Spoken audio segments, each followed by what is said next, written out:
Good evening all. HRCT Interpretation video continues. This is the CT of advanced IPF with significant honeycombing. This is prone HRCT in a patient with advanced IPF. Scans obtained in the prone position are very helpful in the diagnosis of IPF, particularly in its earliest stages. As is typical of advanced IPF, honeycombing is present. This one is honeycombing. This is also honeycombing. And in this case is the predominant finding.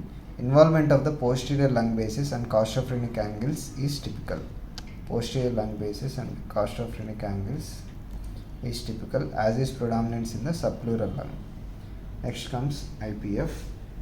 This is a HRCT image through the lung basis in a 70-year-old man with biopsy-proven IPF. It shows a peripheral and subpleural predominance of reticulation and mild honeycombing, seen best posteriorly here. This appearance is typical of IPF. There is some associated ground glass opacity, some GGOs in the left lower lobe here. Then comes early asbestosis. Early asbestosis in a patient with calcified pleural plaque. HRCT through the right lower lobe shows small nodular opacities in the lung periphery. These are nodular opacities, black arrows. These represent the earliest manifestation of asbestosis, namely peribronchiolar fibrosis in the centers of pulmonary lobules. This finding is less common in patients with IPF. Irregular reticulation in the lung periphery is also seen in early asbestosis. This is irregular reticulation. Next comes late asbestosis. Late asbestosis in a patient with calcified pleural plaques. HRCT shows extensive fibrosis and honeycombing in the lung periphery. Honeycombing in the lung periphery at the lung basis. Except for the presence of pleural abnormalities typical of asbestos exposure, this appearance is indistinguishable from IPF. These findings are similar to IPF. Then comes HRCT of early IPF with minimal honeycombing. Supine HRCT through the lung basis in a patient with IPF. This patient has less advanced IPF than shown in the previous image.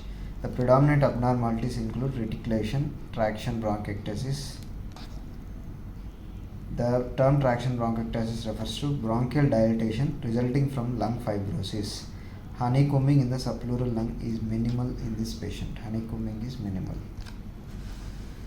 IPF acute exacerbation. 6 weeks later, the patient required hospitalization due to rapidly progressive dyspnea. HRCT at the same level shows extensive ground glass opacification superimposed on the findings of reticulation, traction bronchiectasis, and honeycombing. This appearance is typical of acute exacerbation of IPF. This patient was intubated and ventilated. IPF. HRCT at the level of lower lobes shows a subpleural reticular pattern characterized by thickened interlobular septa, thickened intralobular interstitium, traction bronchiolectasis and bronchiectasis, and minimal honeycombing.